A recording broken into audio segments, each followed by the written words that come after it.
Hi, this is Raj. Welcome back on another podcast. And today we will once again get back to the core, which is the developing self, which is mastering yourself, the game of overpowering yourself, controlling yourselves. I recently met a CXO once who said, my biggest competitor is me, myself. Personal mastery is the art of continuously developing yourself, your self growth, your self improvement. Always looking back to yourself and see how your behaviors are positively impacting the way you want, to be perceived based on what your goals are, what your dreams are.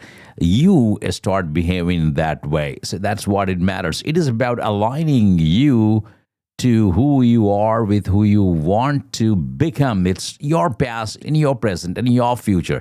So your goals are in the future. So you start working towards the future. You start working on yourself for your future. Let's say you are taking care of your health or your well-being. You are basically preparing yourself for the future. You are building certain skills. You are learning something new. You are basically preparing yourself for future. So life changes. Stages change in life. So accordingly, we will have to change to live in the future. You stepped into a managerial role and you are still behaving like the first level support, or if you are a first level support, you are no more in the college. So remember, the situation changes, your behavior has to change. And that's why it is important to have personal mastery, your ability to change yourself to what matters. You stop being reactive, you become intentional. Whatever you do, you know your intentions, that you are taking care of yourself, your anger,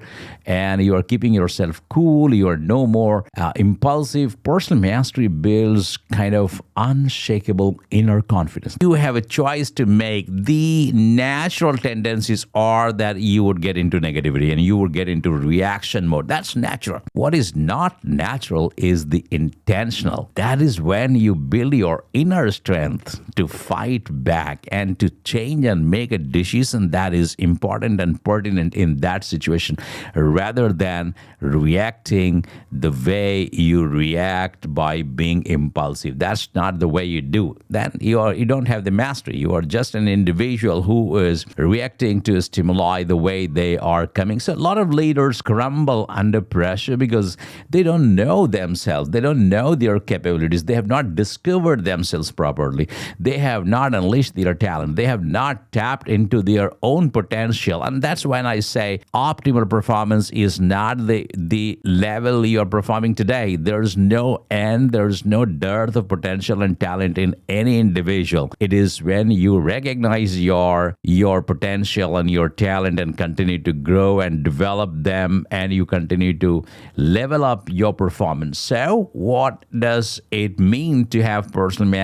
In brief, it is the internal strength that you build if you control your emotions. Once you've mastered yourself, you've mastered the world. So look at your situation. Look at how you're looking at yourself as an individual. What is your family situation? What's your team situation? And what is the business scenario? It will impact every area. Wish you good luck. Continue to work on yourself and improve and enjoy life the way it comes. Thank you so much. Hope you like this podcast. See you again on some other podcast. Thank you so much.